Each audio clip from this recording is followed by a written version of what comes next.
Hi sir. Hello madam. Sir ఈ మధ్యకాలంలో why more women affecting by nerve weakness అంటే నరాల వీక్నెస్కి ఎక్కువ శాతం ఆడవాళ్ళే ఎఫెక్ట్ అవుతున్నారు. ఎందుకని? మన దేశంలో మీరు ఒకటి చెప్పండి ఆన్సర్. 80% ఆల్మోస్ట్ 80% కాకుండా 70% ఆల్మోస్ట్ ఆడవాళ్ళు ఏం పని చేస్తారు? కొంతమంది హౌస్ వైఫ్స్ ఉంటారు, కొంతమంది టీచర్స్ ఉంటారు. మాక్సిమం హౌస్ వైఫ్లే ఉంటారు. అవునా కదా? మీరు ఏ ఇన్స్టిట్యూషన్లో అన్నా చూడండి, అది బ్యాంక్ అన్నా, అది రైల్వేస్ అన్నా, ఎక్కడైనా పాలిటిక్స్లో కూడా మీకు మగవాళ్ళు ఎక్కువ ఉంటారు, ఆడవాళ్ళు తక్కువ ఉంటారు. ఇప్పుడు ఏమవుతుంది నేను చెప్తా. హోమియోపతి సిద్ధాంతం ఏంది? మనం మినిమం మెడిసిన్ ఇచ్చి సైడ్ ఎఫెక్ట్ లేకుండా పేషెంట్కి ట్రీట్ చేస్తాం, రూట్ కాజ్కి ట్రీట్ చేస్తాం. రూట్ కాజ్ ఎన్నోసార్లు స్ట్రెస్ ఉంటుంది. అవునా కదా? ఇప్పుడు ఎవరైనా ఏదో కార్పొరేట్ హౌస్లో పనిచేస్తున్నారు, లేడీ హెచ్ఆర్ పొజిషన్లో పనిచేస్తున్నారు అనుకోండి. ఇప్పుడు 100 మంది 100 మాటలు చెప్తారు, ఆమె ఎవరి మాటలు పట్టించుకోదు. అవునా కదా? అవునండి. అరే ఏముంది, వీడు బాగుతానే ఉంటాడు, వీడు బాగాని కథం, అక్కడే క్లోజ్ అయిపోతుంది చాప్టర్. వాని గురించి ఇంకోసారి ఆలోచించే అవసరమే ఉండదు. ఇప్పుడు ఆడవాళ్ళు ఎవరైతే ఇంటికాడ ఉంటారు కదా, వాళ్ళకు ఏమైపోతుంది, ఇప్పుడు మన అందరు అటాచ్మెంట్ మన ఫ్యామిలీ మెంబర్లే కదా. ఇప్పుడు వాడు ఆఫీస్లో అంటాడు, నువ్వు డెడ్ లైన్కి సబ్మిట్ చేయలేదు ప్రాజెక్ట్. ఏమవుతుంది? అరే ఏముంది, డెడ్ లైన్ పోతే పోనీ, 1 గంట తర్వాత ఇస్తా, రేపు ఇస్తా, నాకు ఇష్టం వచ్చినప్పుడు ఇస్తా అనేసి మనసులో అనుకుంటాం కదా. ఇప్పుడు అదే ఆడవాళ్ళు, అది కూడా ప్రాజెక్టే, ఇంకో ప్రాజెక్ట్ చెప్తా. ఇప్పుడు మీకు రైస్ తయారవ్వాలి, సండే రోజు 2ంటికి చికెన్ కర్రీ బగారా రైస్ కావాలి, 1:30 అయింది, 1 గంటకు కావాలి, 1:30 అయింది, ఇప్పుడు వరకు టేబుల్ మీద రాలేదు, హాఫ్ అన్ అవర్ లేట్ అయింది అంటున్నారు. అందరు చెప్తారు, అరే అమ్మా ఎక్కడుందమ్మా, అత్తమ్మ అని చెప్తారు. అరే పిల్లలకి ఆకలి అవుతుంది, పెట్టు తొందరగా.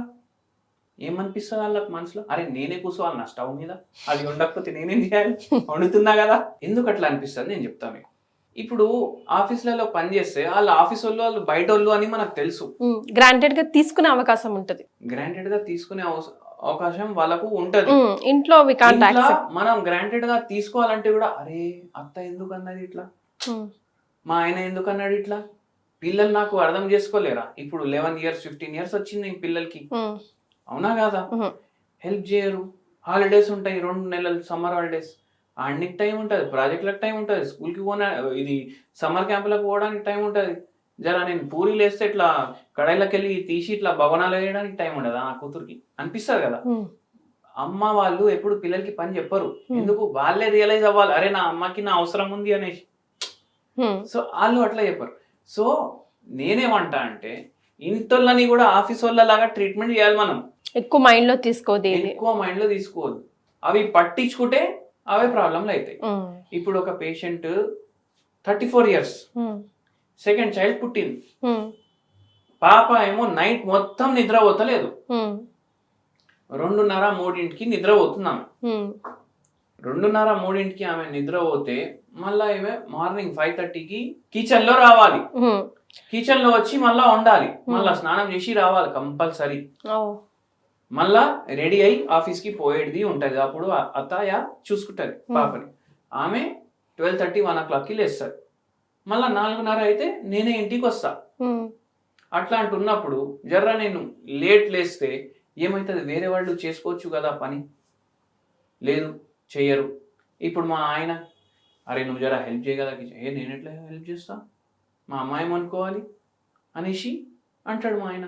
ఇప్పుడు నేను 4:30కి పిల్ల పడుకుంటే 5:30కి మళ్ళా స్నానం చేసి తయారైపోయి నేను ఎప్పుడు పడుకోవాలి? మళ్ళీ ఇంటికి వచ్చినాక రెస్ట్ తీసుకుంటే, అరే ఏంది ఇప్పుడు వరకు బయటికి పోయింది కదా, చేంజ్ ఆఫ్ మైండ్ ఉండే కదా, ఇప్పుడు ఇంటికి వచ్చి పని చేయడానికి ఏముంటది పని, ఆఫీస్లో టకటక ల్యాప్టాప్ ఉందటే కదా పని చేసేది అనేసి వస్తుంది. అందుకే ఆడోళ్ళకి ఎక్కువ వస్తుంది. ఈ పేషెంట్ కి కూడా అట్లనే అయింది. ఏమైంది? సర్వైకల్ స్పాండిలోసిస్ స్టార్ట్ అయింది, వర్టిగో స్టార్ట్ అయింది, నరాల బలహీనత వచ్చింది, చేతుల్లో తిమ్మిర్లు ఉన్నాయి, ఇప్పుడు నిల్చొని వంట చేయడానికి వస్తలేదు, చక్కెర వచ్చి ఎక్కడ పడిపోతా అనేసి భయం ఉంది. అవి టెస్టులు చేపించి మన కాడ తీసుకొని వచ్చిండు.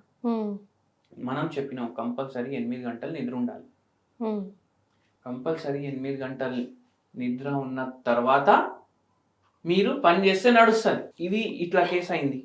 ఇంకో పేషెంట్ది ఎట్లా ఉండే, జెస్టేషనల్ డయాబెటీస్ వచ్చింది. డెలివరీ అయినాక పెరిఫరల్ న్యూరోపతి స్టార్ట్ అయింది. డయాబెటీస్ అట్లనే కంటిన్యూ అయిపోయింది.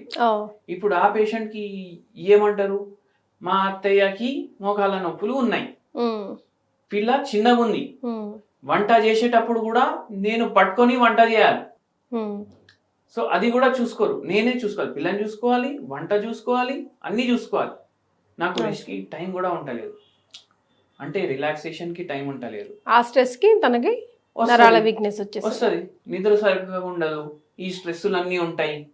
ఏమైతుంది? అచ్చా సరే, కోడళ్ళ గురించి చెప్పినాం, అత్త గురించి చెప్తాం. ఇంకొకటి, ఒక పేషెంట్ కి మోకాలు నొప్పులు ఉన్నాయి, వెయిట్ ఏమో 112 kgs ఉంది, షుగర్ వ్యాధి ఉంది, నరాలు అన్ని దెబ్బపడ్డాయి, వాళ్ళ ఆయన చచ్చిపోయిండు. ఇప్పుడు ఆమెది ఏం పరిచయం, కోడలు కూర్చొని పావు గంట కూడా మాట్లాడదు నాతో. కొడుకు ఏం చేసింది, మేము 3 కరా ఉంటుండే, నాయన పోయిండు కదా, ఇప్పుడు నువ్వు ఇక్కడ ఉండి ఏం చేస్తావు, నాతో వచ్చి ఉండు అనేసి అన్నాడు. పక్క ఫ్లాట్ వాళ్ళు మనం స్మైల్ ఇస్తే స్మైల్ ఇస్తారు. ఇప్పుడు వరకు వాళ్ళ పేర్లు తెలియదు నాకు, నా పేరు వాళ్ళకి తెలియదు. 1.5 year అయింది నేను మా కొడుకు దగ్గర షిఫ్ట్ అయ్యి. ఒంటరితనం అంత డేంజర్ ఉంటది, అందరు ఉండి కూడా ఎవరు లేనట్టు అయిపోతుంది. సో ఇవి కామన్ ప్రాబ్లమ్స్ కే మనకు నరాల బలహీనత లేడీస్ కి చాలా స్టార్ట్ అవుతుంది. వీళ్ళకు మనం ఏం చెప్తాం, అరే మాట్లాడండి, జరా రిలేషన్ పెంచుకోండి, ఆమె మాట్లాడకపోతే మీరు మాట్లాడండి అంటాం. ఏం చెప్తాం, ఏదో దారి మధ్యలోది మనం చూసుకోవాలి. అండ్ వాళ్ళకు మనం ట్రీట్మెంట్ ఇవ్వడం స్టార్ట్. ఈ అందరి కేసులకి తగ్గింది నరాల బలహీనత వల్ల. కొందరికి లంబార్ స్పాండిలోసిస్ అయింది, కొందరికి సర్వైకల్ స్పాండిలోసిస్ అయింది, కొందరికి డయాబెటిక్ న్యూరోపతి అయింది, కొందరికి డిజనరేటివ్ డిస్క్ డిసీజ్ అయింది. ఇవన్నీ ఎక్కువ ఆడోళ్ళల్లో, అందుకే మనం చూస్తాం. సో దీనికి హోమియోపతిలో పర్మనెంట్ ట్రీట్మెంట్ ఉంది, పర్మనెంట్ గా తగ్గుతుంది. అరికాల్లో తిమ్మిర్లు వస్తాయి, ఒకరికి మంటలు వస్తాయి, కొందరికి తొడ భాగంలో తిమ్మిర్లు ఉంటాయి, కొందరికి గుండెదడ కూడా అనిపిస్తుంది. యాంగ్జైటీ కూడా ఒక సిమ్టమ్ దీనికి, గుండెదడ అనిపిస్తుంది, ఏమైపోతుంది.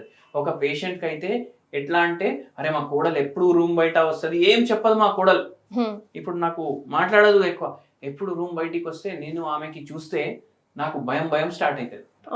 సో అట్లా ఇన్సెక్యూరిటీ వల్ల, లోన్లీనెస్ వల్ల, ఇవన్నీ కారణాలు నరాల బలహీనత అమ్మాయిల్లో పెరగడానికి. సో హోమియోపతికి పర్మనెంట్ ట్రీట్మెంట్ ఉంది, దీనికి కూడా టైం పడుతుందా అండి ట్రీట్ అవ్వాలంటే? Depending upon condition. ఇప్పుడు డీజనరేటివ్ డిస్క్ డిసీజ్ అంటే ఉన్న బొక్కలు ఏవైతే స్పైనల్ కార్డ్ ని ప్రొటెక్ట్ చేస్తాయి కదా, అక్కడ ఆస్టియోపోరోసిస్ అయిపోతుంది. అంటే ఆస్టియోఆర్థరైటిస్, మోకాల్ ఆస్టియోఆర్థరైటిస్ మీ వర్టిబ్రల్ కాలం లో వచ్చేసింది అనేసి అనుకోండి.